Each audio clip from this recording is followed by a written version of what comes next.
So you are a working professional who work on the desk for a long time and compensates the posture.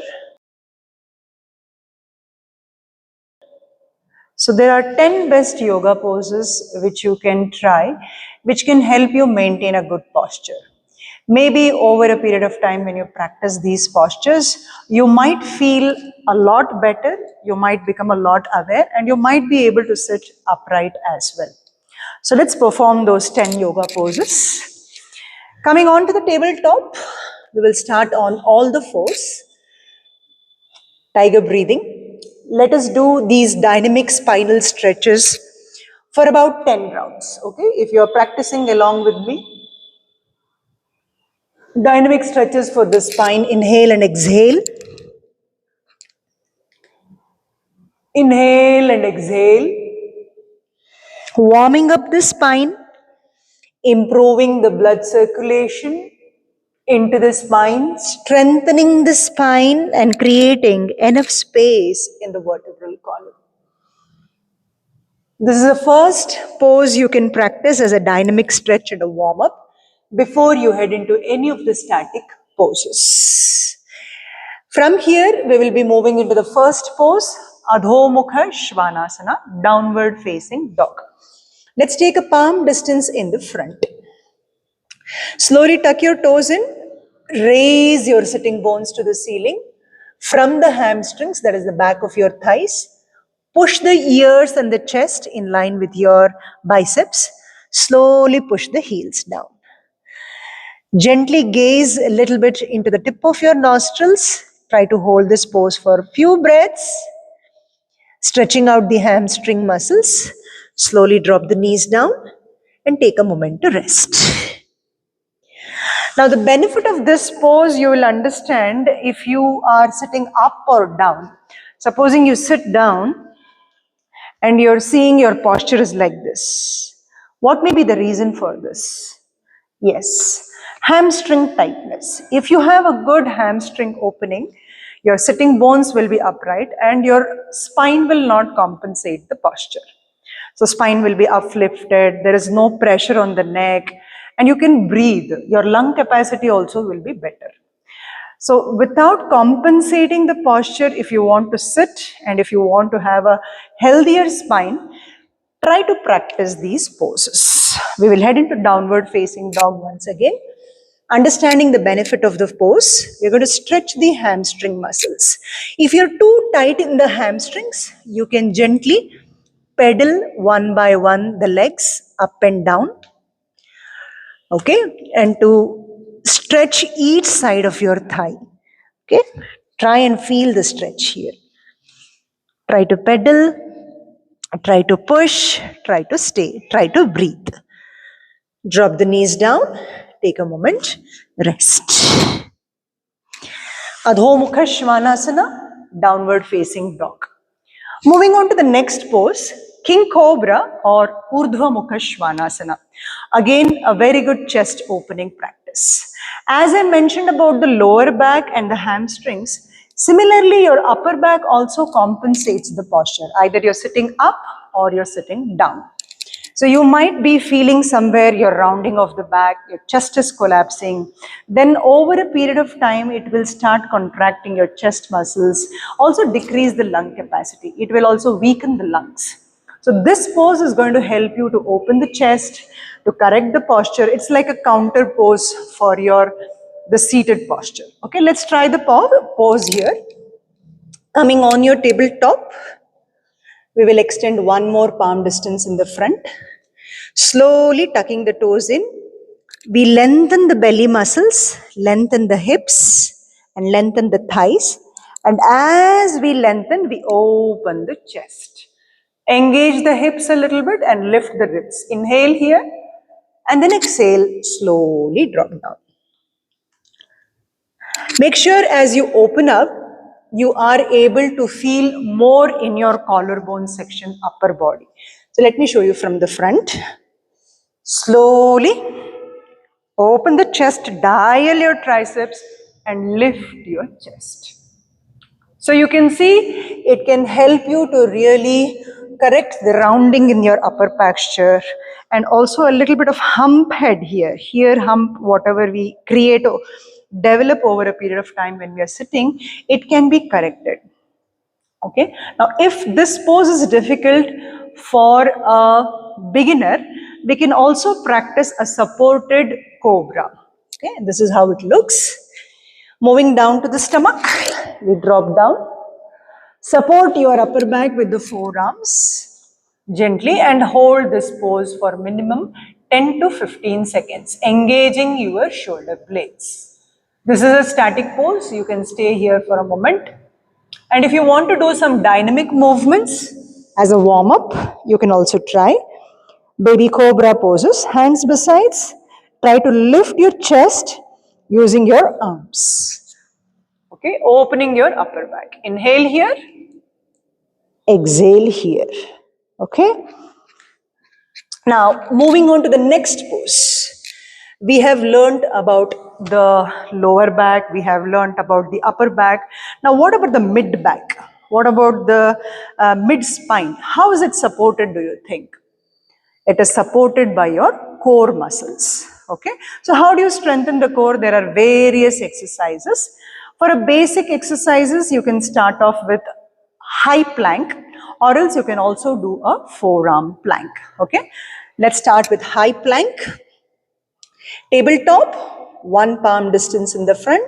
We'll stack the shoulders exactly above the wrist joints and gently engage the lower ab muscles. Tighten the knees, spread the shoulder blades, engage the core, gently gaze a little bit in the front, hold the pose, drop the knee. You can do these poses as a static pose also, or else you can just do it like dynamic movements. You can lift, hold, drop.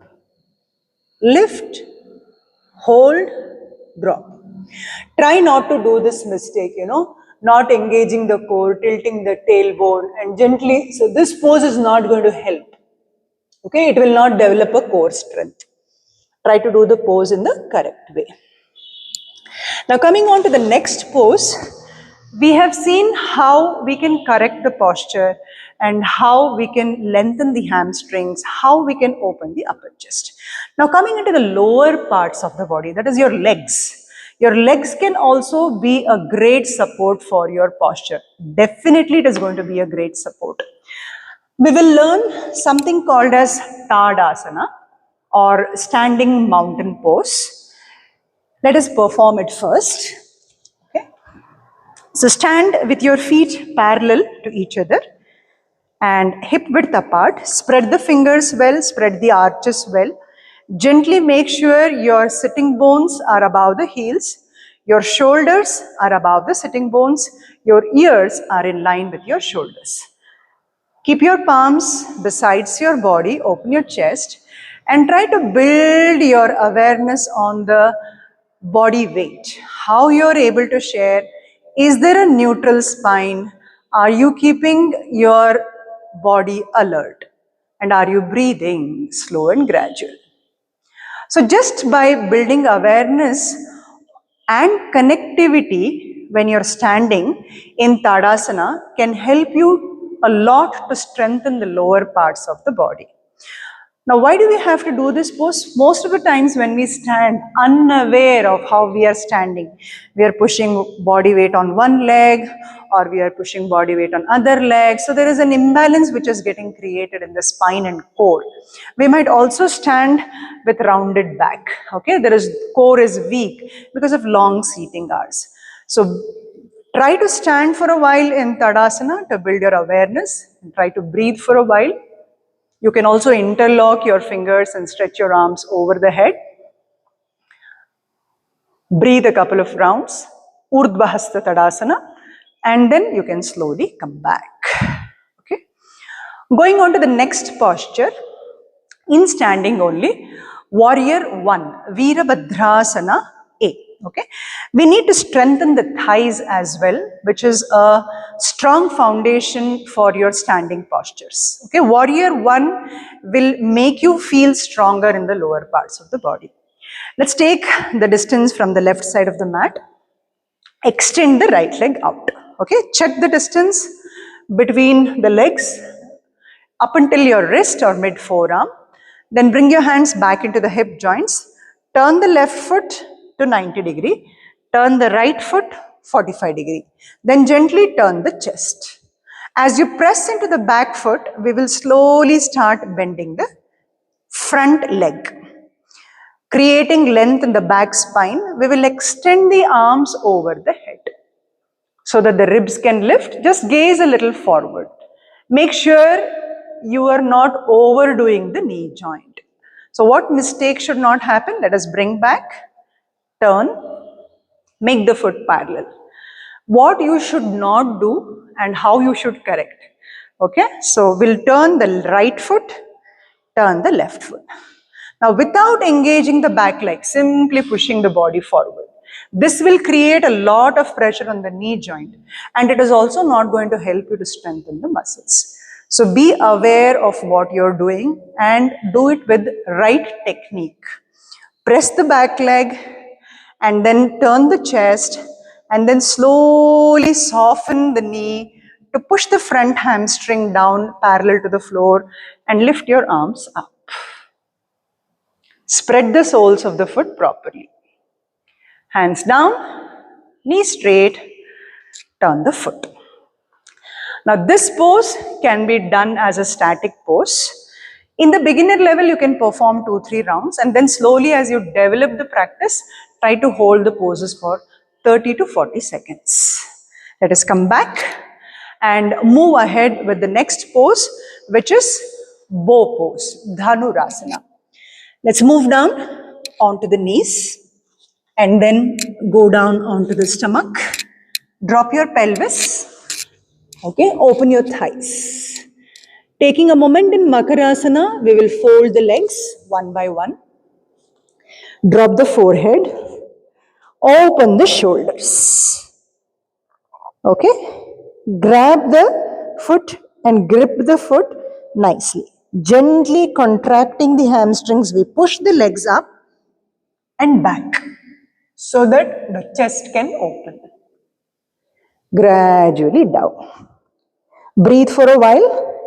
Once again, push the legs back and up. Gradually down. This can be performed 9 rounds, but if you feel in any case this pose is little harder to approach, you can also still perform Bhujangasana, supported Cobra or King Cobra. Dhanurasana is best to open the chest, to open the spine, to open the hip flexor, to strengthen the core. There are n number of benefits. Okay, now moving on to the next pose. Lying down on the back, folding the leg. Okay, bridge, Setu Bandhasana. We will keep the legs shoulder width apart, knees shoulder width apart, roll the shoulders out, open the chest, press the hands on the mat. Keep the ribs expanded, belly lengthened, and slowly squeeze the glutes up until you feel your chest is opening. Try to breathe in, try to breathe out. Try to breathe in, try to breathe out. This pose opens the chest, opens the shoulder, strengthens the hamstrings, strengthens the glutes, strengthens the core. But if you do this pose in a wrong way, okay, no control, the technique is not right, then it will surely damage your posture. So make sure the technique is right. So press the foot, open the shoulders, do not flare the belly, lengthen the belly, open the ribs, and squeeze the hips. Slowly down. Okay, this pose also can be performed for about 9 rounds. Okay, bridge pose, one of the good chest opening practice, core strengthening practice, and also it strengthens the lower parts of the body. Now coming on to the next pose, We will be heading into one more counter pose here, Ushtrasana, okay? Camel pose. Camel pose, Ushtrasana, is again one of a very good chest opening practice, upper back opening practice. It creates a lot of length and space in the front body, strengthens the hip flexors. So overall, a very good pose to practice to have a good posture. Okay, let's practice the pose. Onto your knees, okay. Let us take the toes out, hip width wider, okay. So we'll first open the chest and gently push the strong hip flexors. And then keeping the chin tucked, we will try to grab one leg and then the other leg. Same hand, same leg. Slowly expand the chest. Slowly, slowly, slowly. Keep breathing. Keep breathing. Lift the chin. Lengthen and pull the chin behind. Try to gaze back. Try to breathe here. And then turn around slowly. Come out of the pose. Take a moment, see if you're feeling comfortable and see if you can practice one more round. If you find this pose is difficult, there is one more pose which can be used with the support of a block, okay? It can be practiced as a restorative practice also. Just before you sleep or just after you wake up, you can practice this. If there is any heaviness of neck, if there is any heaviness of chest, if you feel there is a lot of heaviness in the shoulders, then also you can practice this. Supported fish or Matsyasana, okay? So use a block and try to place the block behind the shoulder blades. So let's lie down, fold your legs, keep the legs slightly apart, use the block behind the shoulder blades, and then start lengthening the chest. And then keep your arms besides the ear, and then slowly as you open up, gaze behind. Try to breathe in, try to breathe out to open the chest completely. Take a couple of seconds to gaze through the nostrils. And then when you come back, use your hands, lift your head, gradually come back. Let us perform once again. So use the block and then gradually place the shoulder blades. Open the hands in line with your shoulders and in line with your ears. Gaze back as your chest opens. Breathe here. Use your hands. Lift your head. Slowly come back. Take a moment to rest and then you can take Shavasana from here and wind up the poses. I can understand some of the poses are slightly on a difficult level, but over a period of time with consistent practice, you can feel better at every posture, and I guarantee you 100% you're going to feel better in your posture. You will feel far better in the lung capacity, you will have confidence in your posture, you will have poise in your posture, and you will not feel very lazy when you're working on your desk. Okay. Thank you for watching this video and keep practicing.